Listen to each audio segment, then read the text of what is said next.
And sad news today in the search for 5 missing crew members after a Canadian military helicopter conducting a NATO mission crashed off the coast of Greece.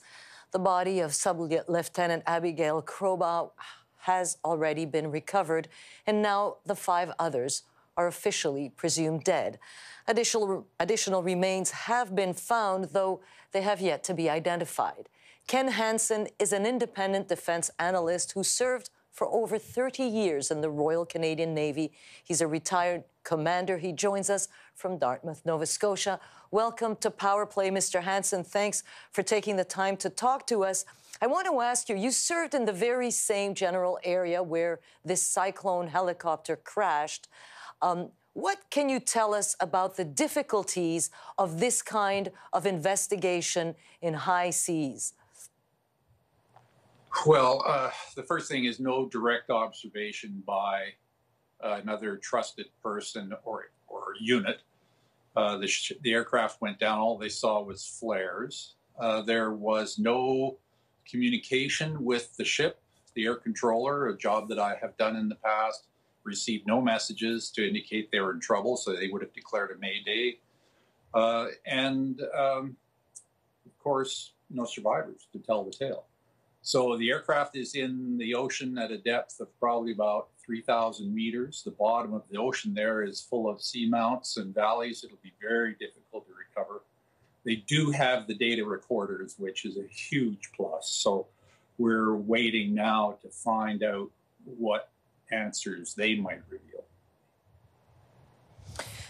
In your expert opinion, are they investigating also a possible foul play? Friendly fire, maybe?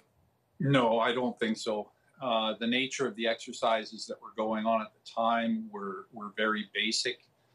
There was no advanced tactical training going on. As far as I know, they didn't involve any weapons firing. And having done it myself, weapons firing, the safety arcs, the triple and quadruple levels of safety and security they put in place make it so unlikely that a friendly fire situation. I'm curious because until yesterday it was a search and rescue operation. It is now just a search operation, sadly.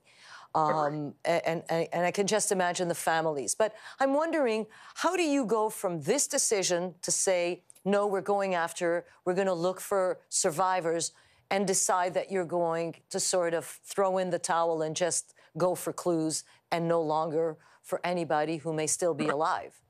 Right. Well, there's a number of calculations that go into it. Water temperature is one, currents, and the nature of the impact with the water. So it had gone on for nearly 2 days. In those water temperatures, somebody would be suffering from hypothermia or exhaustion at that point and would probably have expired. They have proof of death on the part of the crew. And now, unfortunately, we're hearing reports of body parts being recovered, human remains. That also indicates that the aircraft struck with such tremendous force that the likelihood of survival is zero. So tragic and sad. Ken Hansen, retired Navy commander, thanks so much for taking the time to share this with us.